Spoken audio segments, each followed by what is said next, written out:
Arthur Griffith when he was trying to get the message across of the urgency of Irish independence, and he said, let's mobilise the poets.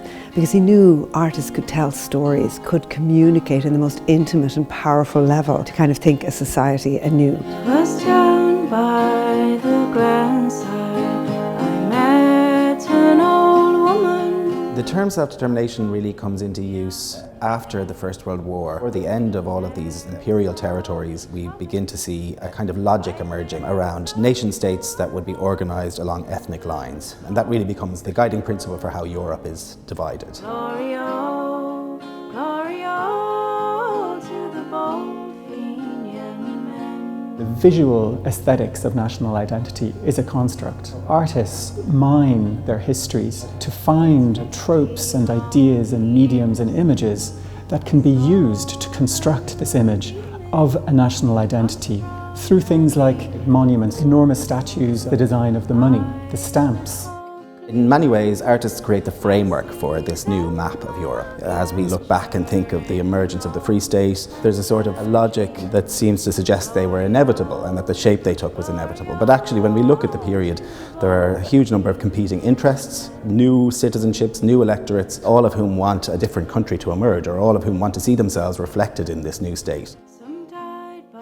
The redrawing of the maps had some negative impacts in terms of creating minorities, social divides, and creating a sense of the other. Through a number of exciting new commissions from artists from Slovenia, Palestine, Finland, Ireland and Turkey, we've been able to bring back into focus those voices that have been erased, othered by the state.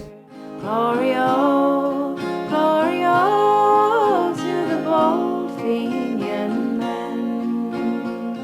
It was so important to have these new commissions understanding and critiquing the nature of our histories, finding solidarities and resonances within these different histories, and also to raise us out of our kind of sedimented common senses, to kind of pull us out of our own exceptionalism, that it only happened to us, this is our history, this is how it works. History is catching up with us all the time. So while we're talking about self-determination in the past, self-determination is a very current term. There are many peoples and territories who haven't been granted self-determination. Events in Ukraine, in Israel, Palestine and elsewhere really illustrate the fact that we're also always talking about the present moment. There's always going to be this noise and the iteration of what self-determination is and the complication of what the state then enforces and what energies it uses and what energies get forgotten.